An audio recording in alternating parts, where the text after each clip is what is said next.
As many as 1 in 7 people in the workforce are neurodiverse, with brains that work differently from the neurotypical norm. However, most workplaces and working practices are built for sameness. What if the solution to this mismatch isn't special treatment, but designing work in a way where everyone can perform at their best? Keep listening to find out more.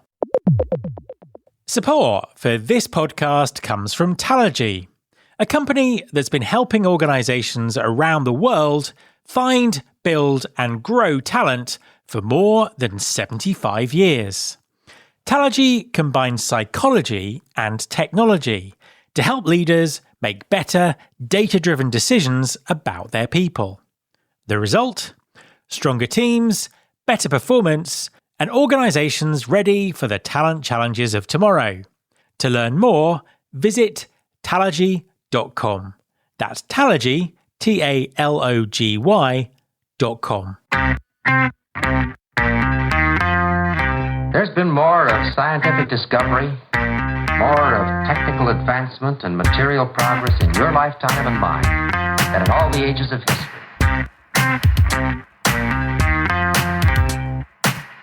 Hi there, welcome to episode 741 of Recruiting Future with me, Matt Alder. Recruiting Future helps talent acquisition teams drive measurable impact by delivering strategic capability in foresight, influence, talent, and technology. This episode is all about talent. As many as 1 in 7 people are neurodivergent, with brains that process information, communicate, and work differently. Many have ADHD, autism, dyslexia, or other conditions that they've hidden throughout their careers, masking to fit workplace norms. But creating environments where these individuals thrive isn't about expensive accommodations or special treatment. Instead, it's about designing work that helps everyone perform better. So, how can you move beyond the awareness training to actually embedding neuro-inclusion in daily operations? And how can this benefit everyone in the workforce? My guest this week is Pamela Kavanagh, Chief People Officer at Exogen. In our conversation, she shares practical strategies for creating workplaces where everyone can do their best work. Hi, Pamela, and welcome to the podcast. It's so lovely to be here. Thanks, Matt. It's an absolute pleasure to be talking to you. Please, could you introduce yourself and tell everyone what you do? Sure. My name is Pamela Kavanagh. I am currently the Chief People Officer for Exogen, which is an engineering company based in Dublin in Ireland. I've been in HR, I'm showing my age now, but for 23 years. So I'm also an executive and business coach, and I'm a qualified mediator as well with the IMI in Ireland. So yeah, it's been a busy couple of decades. Sounds it. Tell us a little bit more about the company. How big is it? What kind of skills, what kind of people do you employ? So we are a research and development company. We are based in Dublin. Our headquarters is in Dublin, but we're across 3 countries. So we have an office in Rugby as well, in the UK, and also in Prague in the Czech Republic. So small enough company, we've around 50 employees, but it's very niche work. So it's engineering. We've got a lot of material scientists and a lot of really senior engineers working on really mission-led stuff. So it's super interesting, a really interesting group of people. We're talking about neurodivergence in the workplace. Tell us what that actually means in a workplace context for you and your organization. I suppose sometimes people hear about neurodiversity and neurodiverse and neurodivergent, but neurodiversity really just means we all have different brains. Every human is neurodiverse. What we're talking about is neurodivergence, when what is considered neurotypical, people deviate from what is considered neurotypical. So neurodivergence really refers to natural differences in how people's brains process information, how they sense the world, their sensory system, how they communicate. And you've probably heard of all of the terms like autism, ADHD, dyslexia, dyspraxia, Tourette's, dyscalculia. There's a lot of different conditions there. But I suppose in a workplace, that means that some colleagues think differently. So some things in patterns, some in pictures, some need more quiet space, some need more movement, some hyper focus. It's just really, I suppose, how people work and do their best job based on their brain. And for us kind of in HR, I suppose it's about designing work to optimize that and for people to be able to do their best work. And I think perhaps one of the interesting things is certainly over the last few years, more and more adults are discovering or being diagnosed with some kind of neurodivergent condition, which they've had all their life, but they're being diagnosed much later in life. And, it's particularly relevant for me because I was sort of diagnosed with ADHD 2 years ago now, which explains a lot of things. What does that mean for organizations though? Because it's obviously something that's kind of changing, changing all the time. Absolutely. Yeah. And your example is perfect. That's exactly what seems to be happening. A lot of adults are now kind of discovering they're neurodivergent after maybe their child goes through an assessment process. So that's why, you see in the press, there's always a question over what is causing this increase in neurodivergence and this increase in autism and ADHD. But it's, a lot of it's just down to awareness and better diagnostics. But I think the latest research says 1 in 7 people are neurodivergent, which is huge. So I suppose for us in the workplace, what it means is 2 things really. So, firstly, there's a lot of people in our organizations hiding and masking, and to have built careers whilst masking and not being their true selves. And there's a lot of untapped talent there already in your organizations. But secondly, I suppose it's important that, any support that we're given to employees or to adults as they discover these diagnoses is that it's stigma free and it's not contingent on having a formal diagnosis. So we shouldn't be asking employees to, bring us in their assessment document or anything like that. As leaders, we should just be normalizing adjustments or what you might have heard of as reasonable accommodations, which I just think is a horrible term, because it really implies like, oh, you're like getting we're accommodating you, you're getting special treatment or an allowance, but I much prefer the newer terms that are coming through now, like performance enhancers or performance enablers, where they're available to anybody who needs them, and that it's not about labels necessarily. In the same way that we make laptops and printers available to everyone so they can do their work, we should provide things like noise cancelling headphones or fidget tools or adjustments to lighting or things like that.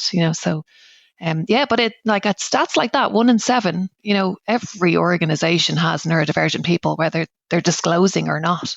It's interesting, and it really is down to be better knowledge of it and, more diagnosis and all of those things. And I think to me completely explains this alleged rise and spread of all of this when all it is discovering it was there all the time. And as you say, because of that, there are huge issues for organizations. And I think it's interesting also that you said there, you're not expecting people to come in with a diagnosis because getting a diagnosis is very hard and can be very expensive, can be very time consuming. So, there are people struggling out there who may never be able to get one. So that's kind of really good to hear.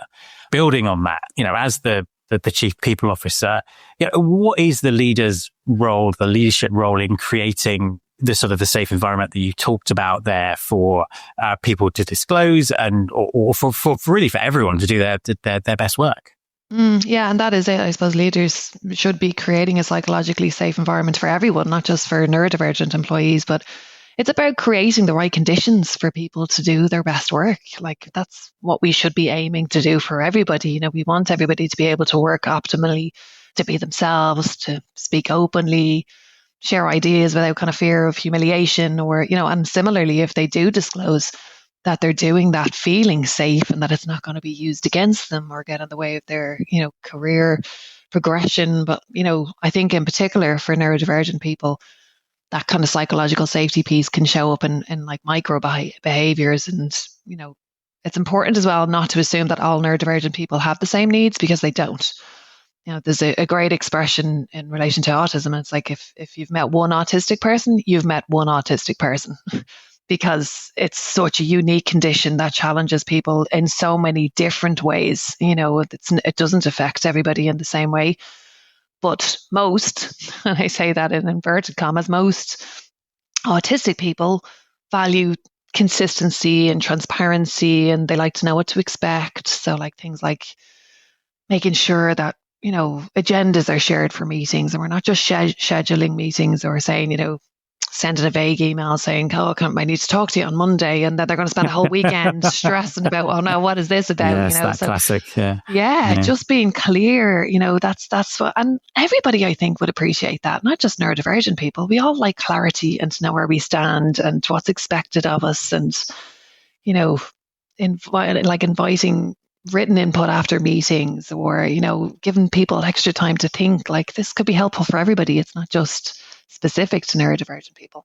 If 1 in 7 of your workforce is neurodivergent, but it's like everyone, when you were talking about neurodiversity right at the beginning of it, everyone's brain works differently. And, I think that clearer communication has got to be a good thing for everyone, 100%. I see a lot of organizations talking about neuro-inclusion, and it doesn't actually seem to go much beyond talking about it or raising awareness or having some training or whatever. I mean, how do you actually go from just raising awareness to actually really kind of embedding neuro-inclusion in the day-to-day operations of the organization? Yeah, great question. For sure, raising awareness is the first port of call, or the first thing to do.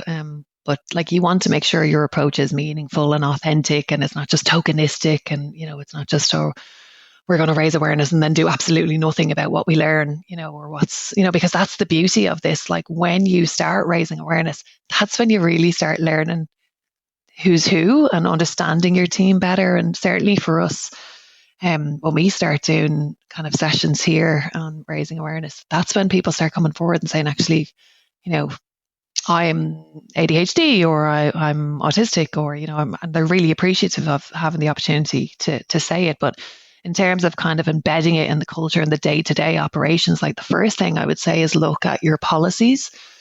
A lot of neurodivergent people don't follow that linear path, and, but turning your policies into checklists that are actually useful, instead of just historic, or we just have them, so simple things like even on your onboarding policy, or when you're bringing people into the company, like, are you asking about kind of any sensory or communication preferences at that point? Straight away, that's sending a message to this person. This is a safe, inclusive place. They're asking me questions about what's my preferred style of communication, and again, a lot of organizations are doing this, and certainly after COVID, there's been a big shift in how we expect people to turn up for work, or, working from home. But adjusting working times, or the time that people can arrive to work, makes a huge difference to the start of someone's day. Like, having the opportunity to avoid a busy commute on public transport, not having to go into that sensory overload of, traffic congestion or whatever, can really make a complete difference to the start of someone's day, and back to kind of like what I shared earlier about the sharing agendas in advance, or having captions on calls, having quiet rooms in offices, just having space. And again, for everybody can enjoy this. Everybody can benefit from this, not just our neurodivergent employees. Multiple feedback channels, adding neuro-inclusion to your leadership agenda, talking about it openly, measuring it through your DEI metrics, and making sure that your HR team, or wherever it is, have a fund, so if they need to make small adjustments for things like buying noise cancelling headsets, or, allowing for these things to happen and to be budgeted for, that's kind of how you bring it into the day-to-day. But you don't have to talk about it as, this is for our neurodivergent employees. This is just for everybody. Yeah, no, absolutely. To make, all of these adjustments, or whatever you want to call them, can benefit everybody. I saw one of those memes a few weeks ago now, and it was slightly off topic, but it was an image of a child in a wheelchair outside a new building. And there was a flight of stairs, and the builders were there, and there was loads of people, and the builders are working on building the stairs. And the mother says to the builder, when are you going to build a ramp? And they were like, when we finish building the stairs. And she said, but everybody can use the ramp. That's such a kind of a powerful, it was a really powerful image. Yeah. I just looked and I was like, that's so clever, that is just saying everybody can use the ramp. Why are you just, making things harder for some people? Yeah, exactly. And I suppose, we hear the phrase reasonable accommodations, and, it kind of sounds bureaucratic. Some people can find that patronizing. I think there's confusion about what that actually means. I mean, How do you sort of frame the support that you offer in your organisation? I think you've kind of alluded to it a few times, but just dig into that a little bit for us. Yeah. And look, when we started on this journey and started looking at our policies, we had reasonable accommodations in there. And we did say, go to this person if you need an accommodation or you need this. And it was only as I started to learn more and, started to talk to people in the organisation more that I was saying, God, that's really negative language, So just calling them performance enhancers, so we just bought a ton of stuff. It all just sits in our stock room. People don't have to come and ask for it. We're not making it difficult for them. They're there, they're available to everybody. Anybody who would like a noise cancelling headset or anybody who would like, we also bought those little loops, the inner ear ones that are just for quietening things down. They don't completely block out the noise, but they just kind of muffle it a little bit. We've a ton of like fidget tools everywhere in the meeting rooms, so a meeting goes on long and you've got someone who struggles to kind of maintain attention or sit still for that long, they can just, have that little distraction. So yeah, they're small design choices that, help people deliver at their best. Again, like I said earlier on, it's no different to giving a salesperson a CRM system or, a faster laptop to a developer, like just asking the question, what helps and what hinders? The flip side of that is, are there occasions where someone needs an accommodation that is just impossible or unreasonable or, is there another side to that? Possibly. It's not something I've come across, thankfully, but, it does need to be, we're operating businesses as well. If someone says, for example, I find it hard to tolerate the workplace and I want to work from home 5 days a week. If that doesn't work for the business, that's okay to say. We don't have to be scared of these conversations. We work with the employee to come to the best solution that we can. But, it is obviously a bit of give and take, and we do have to, ensure that the needs of the business are also met. It's about being upfront with that, because ultimately, when someone's deciding where they're going to work, it's their choice as well. So if it is a company that has a policy that you can't work 5 days at home a week, then that becomes part of the choice, doesn't it? It's just, I suppose, being upfront about that and clear about those kind of things. And that's back to that clarity piece that we spoke about earlier on, that just making sure that your policies are clear, or, a conversation like that should be happening in your hiring process or in your interview process. What are the expectations? So there's no ambiguity over, I thought when I took this job that, you'd flexible working. What does that actually mean? Were we very clear about what we're capable of doing in this organization, or are we just trying to, enhance or pretty up our EVP to kind of say, flexible working on offer? In what way? I think it's interesting that the more I've dived into this topic, the more it's become clear that a lot of the time, if not most of the time, we're talking about very small things. It's rarely big things. It is things like a later start time or, more clarity or, whatever that might be. You're obviously very passionate about this. What have you kind of learned personally on this journey? What sort of particular moments have made you think differently about neurodivergence in your organization?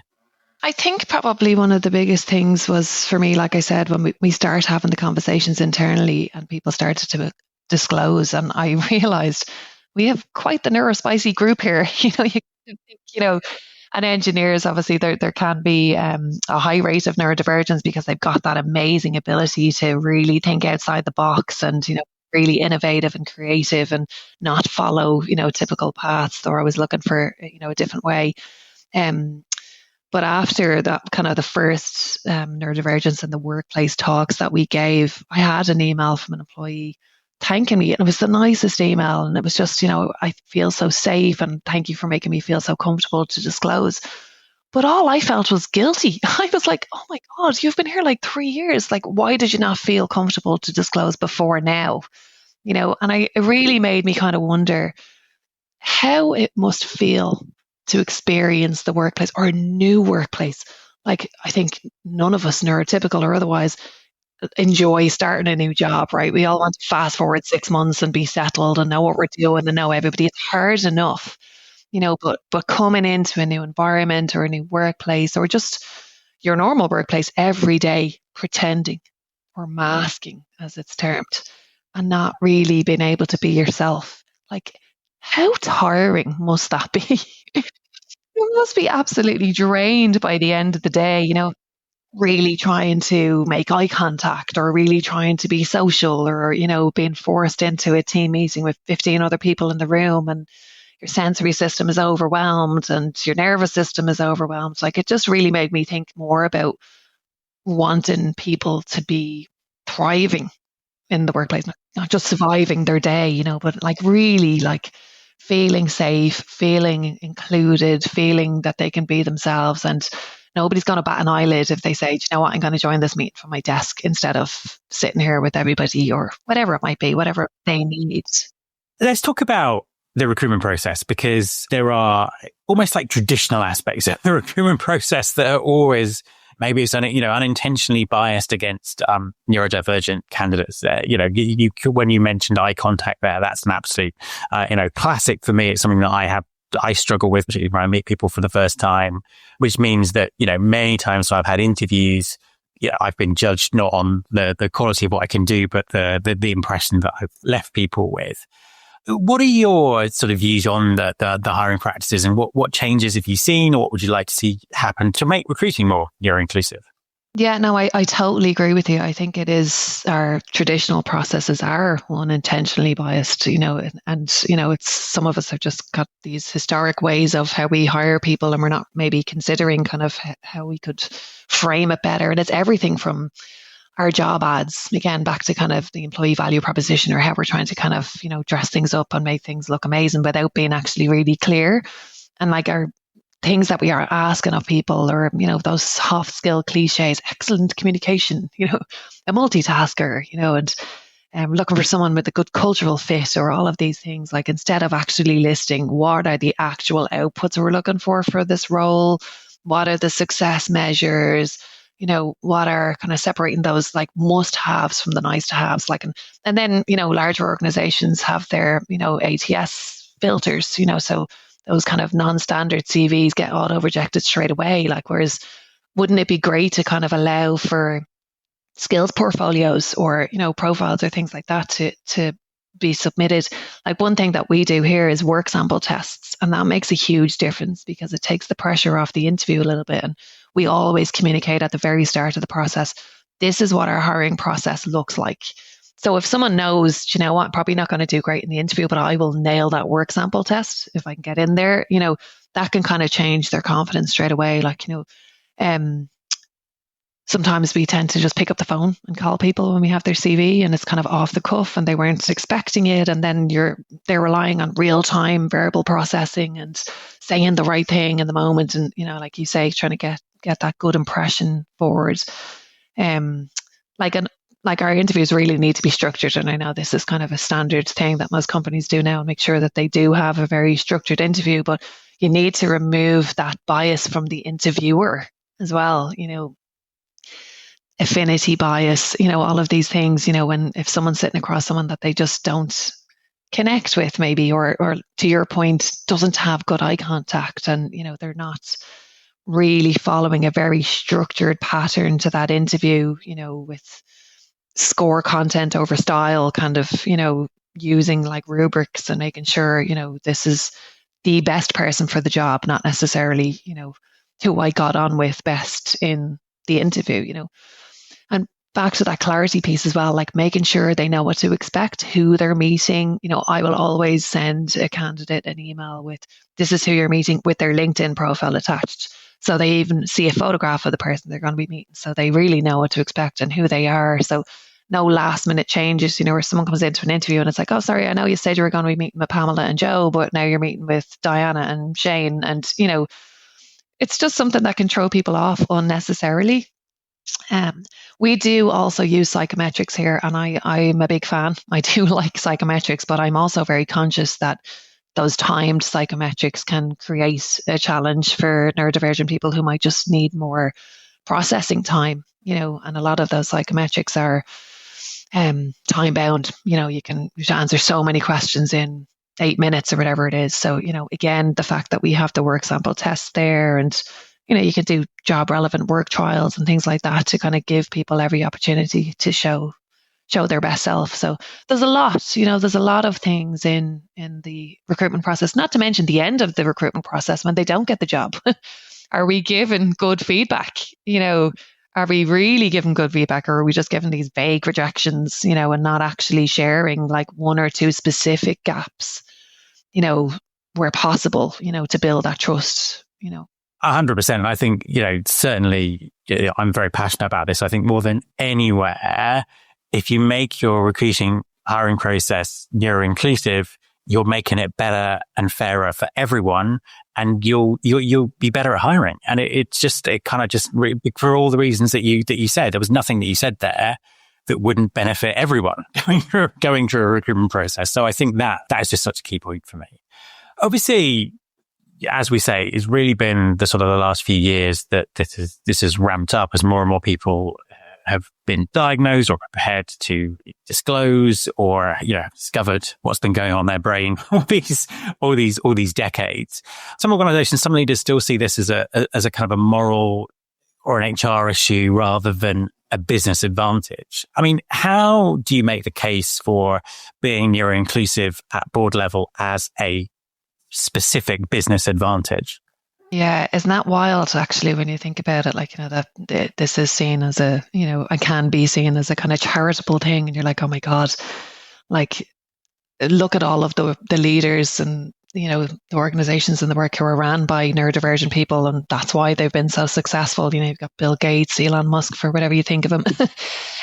Richard Branson, just like so many. Many. And I read an article in the newspaper actually a few weeks ago, and I think it was Hewlett Packard Group, their CEO said no other initiative that they ran has like reaped so many rewards in their company than their kind of neuro-inclusion stuff. But yeah, like I think, and there's definitely three probably points, like in terms of like the risk to the company. So lower turnover for sure, fewer grievances, better compliance, people are happier, they're more content, they feel cared for. Mattering is a very topical thing in HR at the moment, like, making people feel that they matter, and that they are included and involved, like, is naturally going to decrease your turnover and, have fewer grievances in the organization. Productivity then as well. People have a better work environment and a more optimal work environment for them. There is going to be higher productivity, fewer defects, probably better problem solving. If people are allowed bring that neurodivergence to the workplace and are open with it, that's better problem solving, better innovation.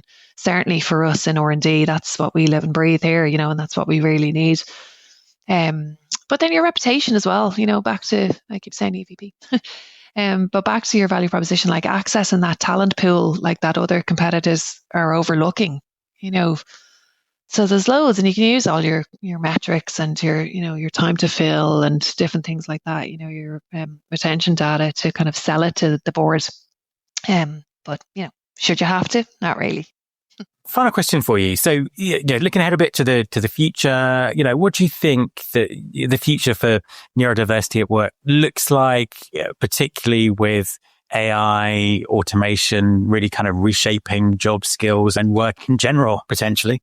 Good point, actually. Yeah, because, if you think about it, kind of with AI coming in, the very people that we're going to need in our organizations are those people that are thinking outside the box, and that really creative that you do see so much in autistic and ADHD people, where they can really lean into that outside the box thinking. That is going to be critical now, because AI absolutely is going to reshape jobs. Work will definitely become more modular and more assistive. And AI can act as a cognitive co-pilot, of course, and can summarize meetings and structure tasks and do all this great stuff for us. And I'm a big fan. It's great. But it is going to really change how roles are designed, around strengths and those particular strengths that can come from the neurodivergent community, like intense focus, pattern spotting, all of that stuff is going to be what we'll really rely on, I think, going forward. Makes perfect sense to me. Pamela, thank you so much for talking to me. No worries. It was great to share some thoughts with you today. Thanks for having me. My thanks to Pamela. You can follow this podcast on Apple Podcasts, on Spotify, or wherever you listen to your podcasts. You can search through all the past episodes at recruitingfuture.com, where you can also subscribe to our weekly newsletter, Recruiting Future Feast, and get the inside track on everything that's coming up on the show. Thanks very much for listening. I'll be back next time, and I hope you'll join me.